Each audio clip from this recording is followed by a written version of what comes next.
बिस्मिल्लाहिर्रहमानिर्रहीम।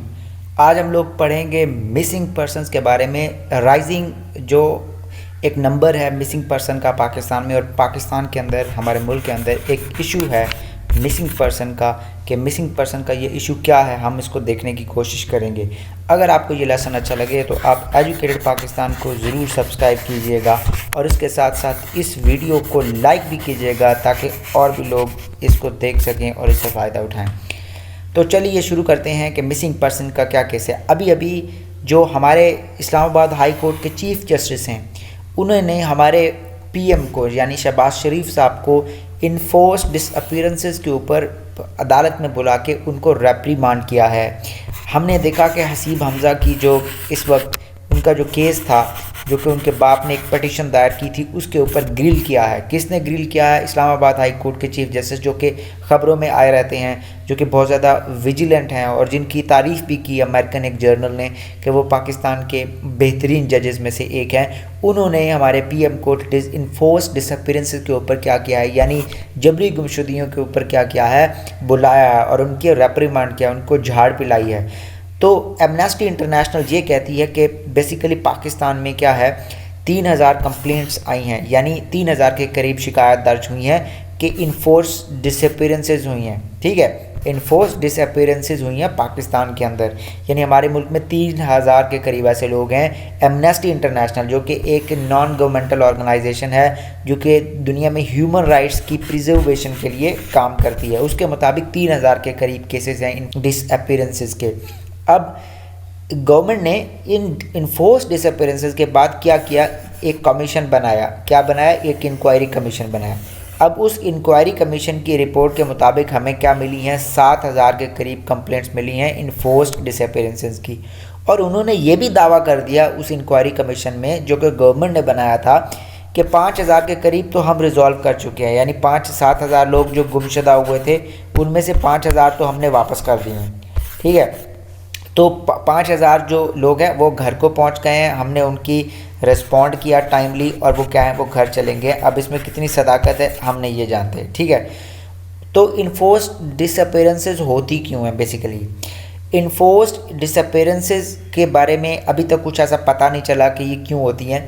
जो विक्टिम है, यानी जिनके लोग उठाए गए हैं, चाहे वो बलूचिस्तान से उठाए गए हैं या पश्तून तहफ़्फ़ुज़ मूवमेंट के लोग उठाए गए हैं या BLA के लोग उठाए गए हैं या फिर उनसे तल्लक रखने वाले लोग उठाए गए हैं या फिर कोई इनोसेंट एक्टिविस्ट जो हैं वो उठाए गए हैं, तो उनमें जो विक्टिम होता है वो इल्ज़ाम लगाता है कि इन्फोर्स डिसअपीयरेंसेस जो हैं वो लॉ इन्फोर्समेंट एजेंसीज़ करती हैं, कि यानी कि पाकिस्तान के जो इदारे हैं वो अदालत में पेश किए बगैर जो है वो डिसअपीयर करते हैं और उसके बाद उनको मार दिया जाता है। उनके नज़दीक ये होता है कि इन्फोर्स डिसअपीयरेंसेस बेसिकली क्या है, उसमें क्या होता है कि लॉ इन्फोर्समेंट एजेंसीज़ अदालत में, क्योंकि एक प्रोसेस होता है ना, किसी को आपने पकड़ा तो फिर आपने क्या करना है, जुडिशरी के सामने पेश करना है। लेकिन जो विक्टिम होते हैं, जितने भी लोग पकड़े गए, उनमें वो लोग ये कहते हैं कि ऐसा हुआ है कि हमारे लोगों को लॉ इन्फोर्समेंट एजेंसीज़ ने लेके गए और बगैर अदालत में पेश किए उनके साथ कुछ ऐसा कर दिया कि वो मर गए। ठीक है, लेकिन जो अथॉरिटीज़ हैं वो ये कहती हैं कि जितने भी लोग डिसअपीयर हुए हैं, यानी वो इन्फोर्स डिसअपीयरेंसेस उनका हुआ है या वटएवर,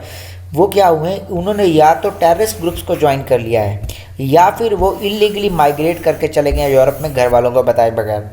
अब दोनों का जो पर्सपेक्टिव है वो हमें डिफरेंट दिखाई दे रहा है, दोनों का रियलिटी का पर्सपेक्टिव डिफरेंट है। अब इस पर इन्वेस्टिगेशन हो जाए तो शायद कुछ खुल जाए, लेकिन इन्वेस्टिगेशन करने वाला अनबाइस्ड जो एक कमीशन बनाना चाहिए जो किसी से डरे नहीं। ठीक है, तो ये चीज़ भी है। कोर्ट जो इस्लामाबाद हाई कोर्ट, उसने कहा है, डब्ड किया है इन्फोर्स डिसअपीयरेंसेस को as a gesture of state failure to protect. Islamabad high court ने कहा है कि अगर स्टेट अपने सिटीजन्स को प्रोटेक्ट नहीं कर सकती तो इसका मतलब क्या है कि जो हमारी स्टेट है वो फेल हो चुकी है, क्योंकि स्टेट का मकसद ही लोगों को सिक्योरिटी प्रोवाइड करना होता है, लोगों को जो है वो उसके जो बेसिक नेसेसिटीज़ ऑफ लाइफ हैं उनको प्रोवाइड करना होता है स्टेट का मकसद। तो इस्लामाबाद हाई कोर्ट ने कहा है क्योंकि हमारे यहाँ इन्फोर्स डिसअपीयरेंसेस होता है तो हमारी स्टेट उनके नज़दीक फ़ेल हो चुकी है। अब ये स्टार्ट कहाँ से हुआ था काम? बेसिकली इन्फोर्स डिसअपीयरेंसेस का जो कॉन्सेप्ट था वो पाकिस्तान में था ही नहीं। पाकिस्तान में इन्फोर्स डिसअपीयरेंसेस नहीं हुआ करते थे, लेकिन जैसे ही वॉर ऑन टेरर स्टार्ट हुआ तो क्या हुआ, इन्फोर्स डिसअपीयरेंसेस शुरू हो गए।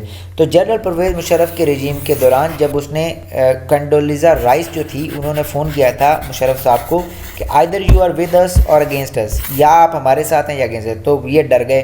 तो इन्होंने क्या किया, वॉर एंड टेरर में डिस्पाइट दैट कि ये पाकिस्तान की जंग नहीं थी, इन्होंने इसमें एंट्री मार ली। ठीक है, तो टेररिज्म पीक पे थी। तो ये तब इन्फोर्स डिसअपीयरेंसेस स्टार्ट हुए। कुछ टेररिस्ट को उठाना शुरू कर दिया स्टेट एजेंसीज ने, और उन टेररिस्ट को प्रोसिक्यूट करना शुरू कर दिया without presenting them in the court.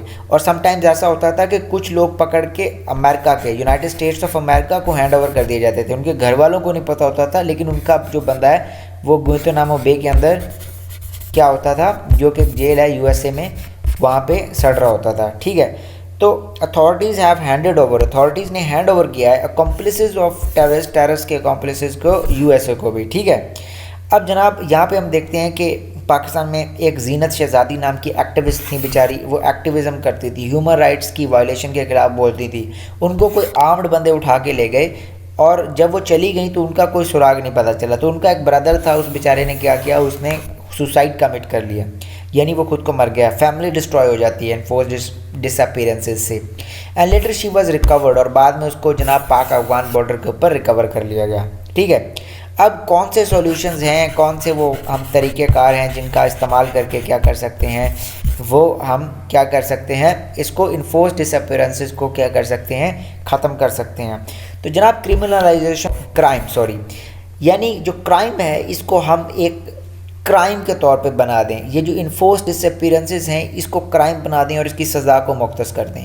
अब इन्फोर्स डिसअपीयरेंसेस का जो बिल है ये नेशनल असम्बली ने तो पास किया इमरान खान के दौर में, लेकिन सेनेट में जब ये भेजा गया तो रास्ते में इसको कोई चोर खा गए, बिल्ली खा गई, वटएवर, ये रास्ते में ही गुम हो गया, ये सेनेट तक पहुंचा ही नहीं।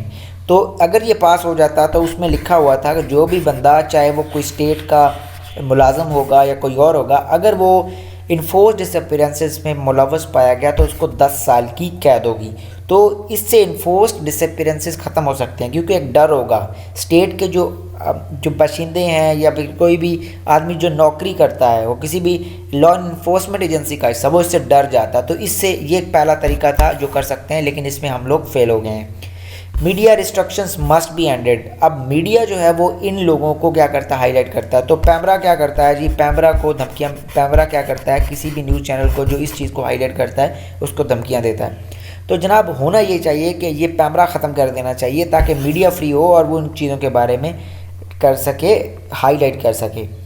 फिर टेररिज्म को ख़त्म करना चाहिए, क्योंकि कुछ लोगों को टेररिस्ट भी उठा के ले जाते हैं। अब जो टेररिस्ट उठा के ले गए या टेररिस्ट ने मार दिया या टेररिस्ट बन गए कुछ लोग, तो वो लोग भी स्टेट के ऊपर उसका रिस्पॉन्सिबिलिटी आ जाता है कि वो कहाँ पे चले गए, तो इससे स्टेट बदनाम होती है। तो टेररिज्म को हमें ख़त्म करना पड़ेगा। अब ये दोबारा तालिबान आना शुरू हो गए सवात के अंदर। More civilian control can be helpful in this regard. अगर हमारी गवर्नमेंट में सिविलियन ज़्यादा हो, यानी जो पाकिस्तान का हाइब्रिड रिजीम है ये डेमोक्रेसी में तब्दील हो जाए, तो क्या होगा, पाकिस्तान के अंदर क्या होगा, बेहतरीन तरीके से जो है वो इस चीज़ को टैकल किया जा सकता है। अगर आपको ये अच्छा लगे लेसन तो आप हमारे चैनल को ज़रूर सब्सक्राइब कीजिएगा, और आने वाली वीडियोज़ को देखने के लिए बेल आइकन के बटन को भी दबाइएगा, और उसके साथ साथ इस वीडियो को लाइक कीजिएगा। अपनी दुआ में याद रखिएगा। अल्लाह हाफिज़।